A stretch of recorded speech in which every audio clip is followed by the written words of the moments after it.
Shen Yuan has never been able to understand why this extreme scum villain Shen Qingqiu has this kind of do-or-die attitude. For what? The original Shen Qingqiu's family was well off and he could at least be considered a small, wealthy second-generation offspring. He has 2 older brothers who will inherit the family business in the future and a younger sister that he loves. Their feelings are very good. He already knew that even if he didn't amount to much in his life, he wouldn't lack a mouthful of rice. But perhaps it's because his growing environment was so easy and lacking in competition that as long as the competitors' number were more than 10, getting ranked within the first 10 is considered a good result to him. Thus, he has never shared a common language with those who wanted to dominate the world. This original Shen Qingqiu has some skill and qualifications. He also pretends to have more than he has. No shortage of reputation, no need to worry about money as a member of the world's #1 sect. Why does he have to keep picking a fight with a grassroots protagonist? His brain working all day to calculate how to insult the protagonist and incite others to join in. Even if Luo Binghe is a heaven-sent genius and incredibly powerful to compare himself to, there's no need to be jealous to this degree, right? Still, you can't blame the scum villain for being so crummy. In the novel, this kind of crummy scum villain is like a carp in the river, proliferating everywhere. He is only one of many. What is there to do? This novel's biggest boss is the protagonist himself.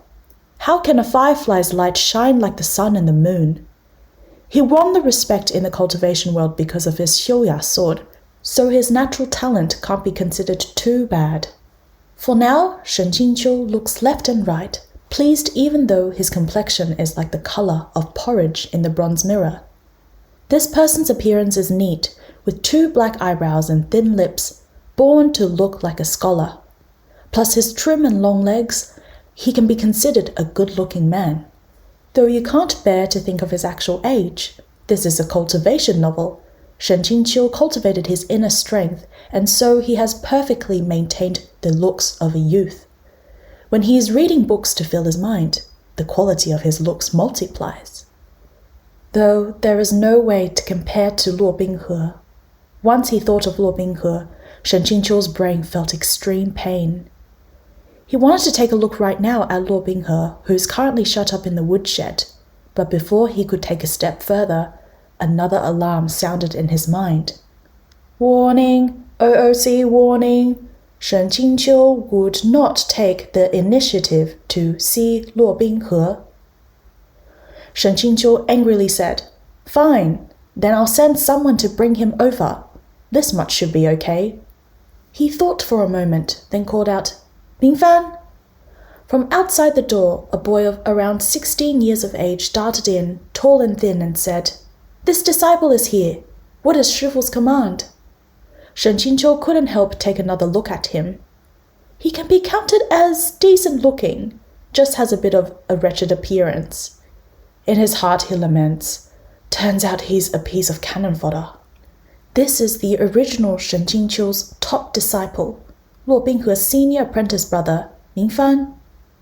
This is the legendary lowest level of cannon fodder. Needless to say about shutting Luo Binghe out of the dorms overnight or deliberately giving him the wrong entry passwords. These kinds of things he all has a hand in. Whenever Shen Qingqiu feels a deep grudge and wants to torture Luo Binghe, the most trustworthy and eager assistant is Mingfan.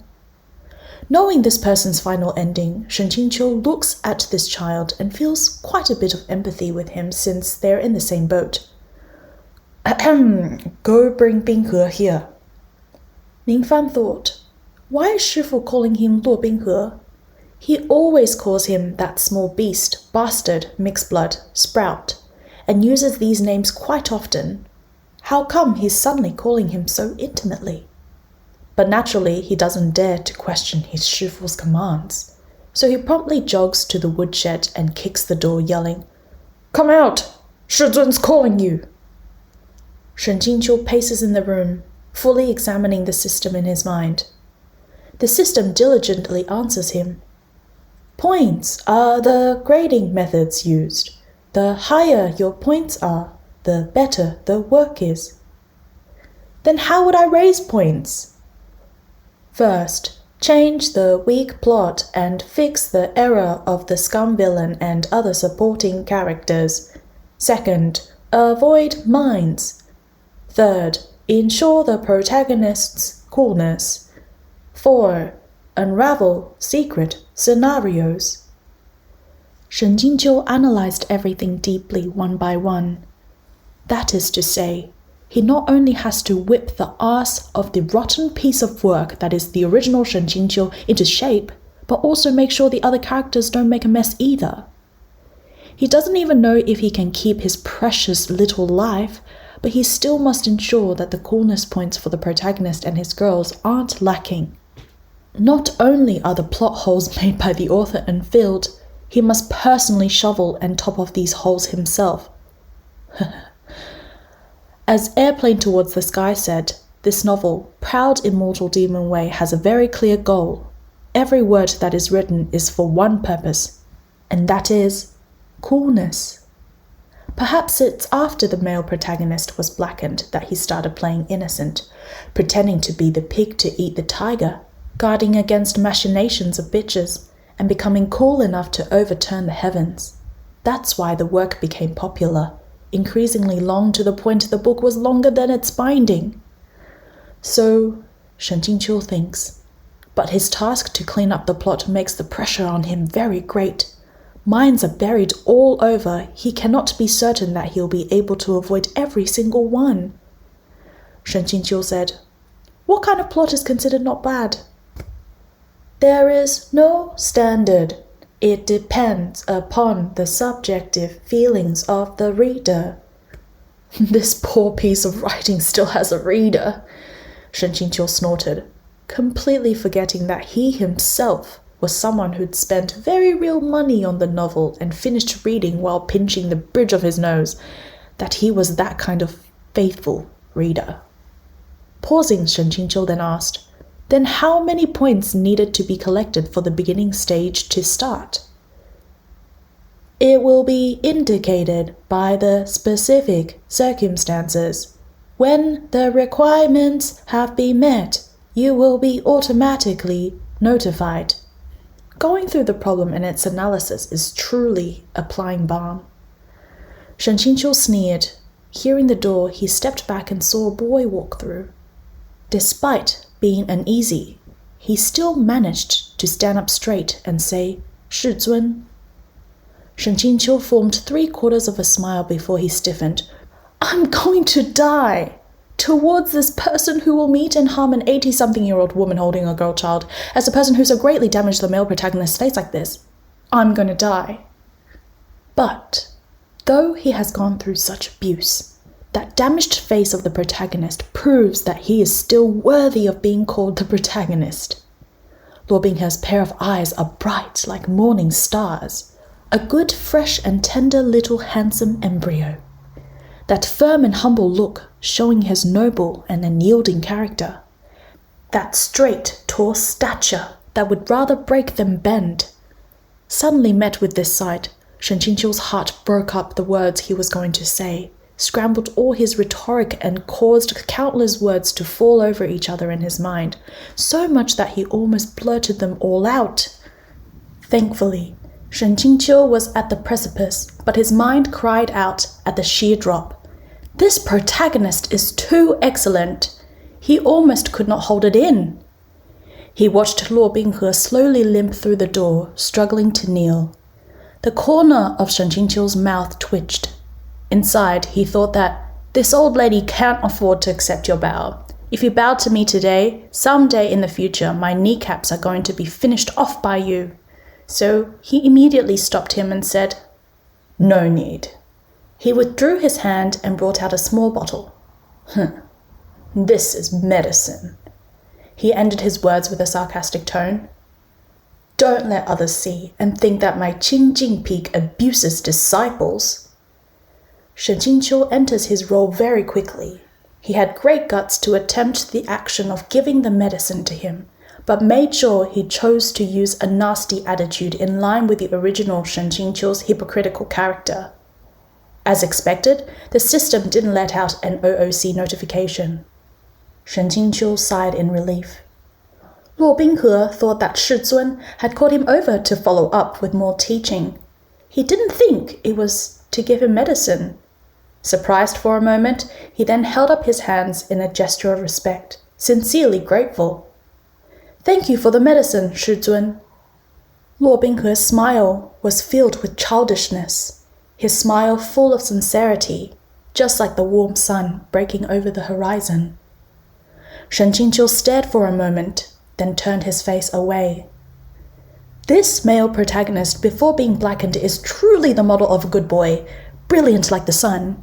He's the kind of person who, if you give him 1 point, he'll guarantee to return you 10 points. It wouldn't be wrong to say he's a small sheep. Luo Binghe happily said, "This disciple will redouble his efforts in the future. Won't let Shi Zun be disappointed." But if you redouble your efforts, then your original Shi Zun will truly be disappointed. If Shen Qingqiu hadn't read Proud Immortal Demon Wei and seen the scene, his heart would ache for Luo Binghe and he'd shed sympathetic tears. However, he has read the novel from beginning to end and was privy to all of Luo Binghe's mental activities after his blackening. On the surface, his face is that of a modest gentleman, but deep inside, he is thinking about how to pull off his skin and bones to expose reality.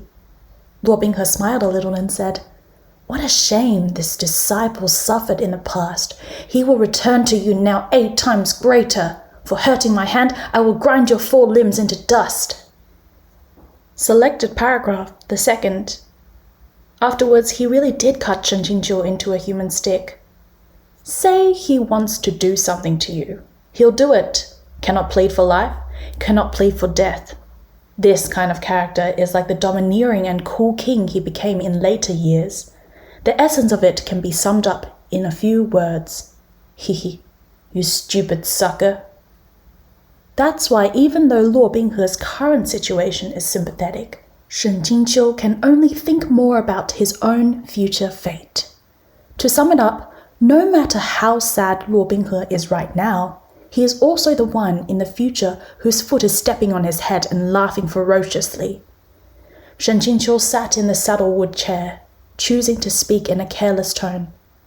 "Binghe, how's your progress in cultivation?" Hearing Binghe come out of his mouth gives even him goosebumps. Luo Binghe's back also noticeably shook, but he still showed a shy smile. "This disciple is stupid and missed the point." Shen Qingqiu hates him. Heaven knows he wants to take a loudspeaker and roar next to Luo Binghe's ear. "You false-hearted person, it's already pretty good if you don't go crazy. Being able to do the basics is already not bad. Are you messing with me, kid? Let this teacher point you in the right direction." That demonic alert sounded again. Shen Qingqiu inwardly shouted to the system, "I'm just thinking, can't I do even just that? Of course I know this is a violation." He casually said, "Today I punished you because I was anxious. Time flies. Come to think of it, you've been apprenticed under me for quite some time. How old are you this year?" Luo Binghe obediently said, "This disciple is 14. "Oh, 14. "Oh, 14. Help." That is to say, all this time that Shen Qingqiu has been mentoring Luo Binghe, he has already been punished to kneel at the gate incident, Qingjing disciples brawl incident, being contrary to Shi Zun's incident, breaking the device and sentenced to hard work incident. Oh, on this kind of glorious track. Bye-bye, manual.